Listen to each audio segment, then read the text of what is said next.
Okay, guys, let's talk about section 2.1, properties of matter. Again, I'm going to go through this pretty quickly, and you did a great job on all having it done in your notes, so I really appreciate that. Thank you. So, intensive properties versus extensive. Intensive means that it doesn't matter how much I have of it, it will have that property no matter what. Like 1 milliliter of water versus a gallon of water will always boil at 100 Celsius. And so that would be intensive, not extensive. So, and there were some other ones listed. Extensive would matter how much I have, and something like mass would be extensive, whereas density would be intensive. So you should go through a list of different properties and make sure that you understand whether they're intensive or extensive. Volume would be extensive. It would matter how much I have of it, what the volume would be. But then density would be intensive. Absorbency is intensive. Color is intensive. It doesn't matter if I have one string or one thread of it, or if I have a whole yard of that material, it'll all have that same color. So anything that has uniform composition and definite composition throughout is called a substance. We can then divide that into other things, like aluminum would be a pure substance because it only has one type of atom present. Whereas something like water is uniform, but it has hydrogen and oxygen present. It would still be a pure substance, but it would not be an element. So a sample of a given substance has an identical intensive property because every sample has the same composition. So physical property is something that is a physical trait, something like melting point, boiling point are all physical properties. Color, malleability, conductivity. So here are some elements that have some of their physical properties listed, and you'll notice they change varying on the composition of that material. So again, physical properties, something like melting point, boiling point, and you could possibly identify something knowing some of its physical properties. So glass is transparent. It is clear, we can see through it, but it is also colorless. And I do want to make sure you understand the difference between colorless and clear.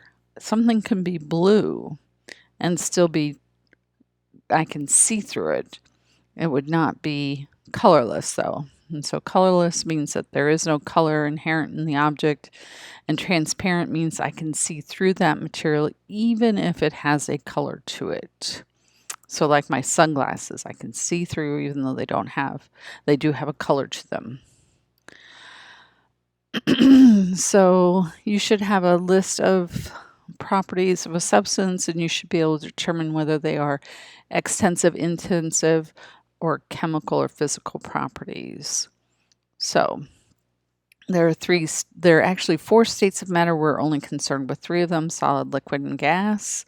The 4th state is called plasma, and you can make plasma in the microwave. Pretty cool, but we're not going to deal with it in this class. A solid, you need to know, has a definite shape and a definite volume. It's like an ice cube. It is that shape regardless of what container I put it in.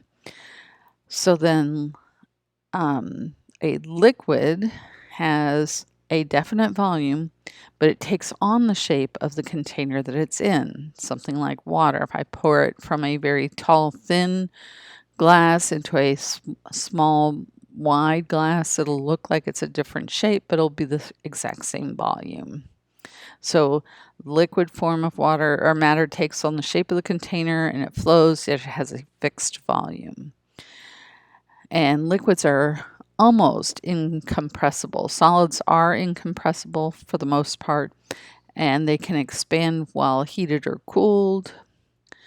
Gases, like a liquid, a gas takes on the shape of its container, but it can expand to fill any volume. And so if we have a gas in a large volume, the particles will be fairly far apart. If we put it in a smaller volume or compress that volume, then they would get closer and closer together. And if we keep compressing them, we can actually convert a gas into a liquid or solid. So usually the particles of gas are very far apart, and therefore they don't interact with each other very much, and they are easily compressed into smaller volumes. Vapor and gas are different. A vapor means that it should be in the liquid state, but it is in the gas state at a temperature below the boiling point of that gas. So,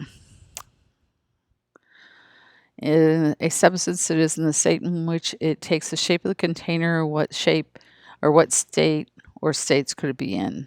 If it takes on the shape, it could be a liquid or it could be a gas. You have not enough information. The other thing you would have to know is if it has the same volume, and that would allow you to distinguish between liquid and gas. Physical changes. Physical changes are something where the same material is present. It's just changed either its shape or its state of matter. Something going, if I take water and I freeze it, it's still water, it's still H2O, but it's now in a different physical condition.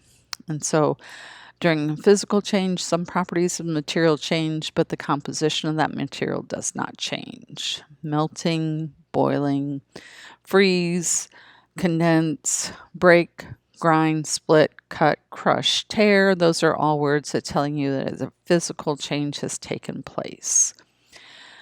Physical changes can be classified as reversible or irreversible. Melting is something I can reverse. I can heat it and cool it and keep changing water into ice. In fact, gallium will melt if you hold it in the palm of your hand from the solid to the liquid. Some things are irreversible, like cutting your hair, filing your nails, cracking an egg. I can't make that egg back into the original egg shape, but I didn't necessarily change it. Once I cook it, then I have changed it irreversibly, but it is no longer the original material. So water boils and becomes vapor. Is this reversible or irreversible? It is reversible because if I then allow that vapor to cool, it will return to the liquid state. So key concepts are also listed in your book. You need to know your 3 states of matter. You need to know physical changes and whether they are reversible or irreversible. You need to know your vocabulary words, which you should already have in Quizlet. And the big idea of this section is that physical properties such as melting point and boiling point are used to describe matter. And that's the end of that one. Okay, thanks.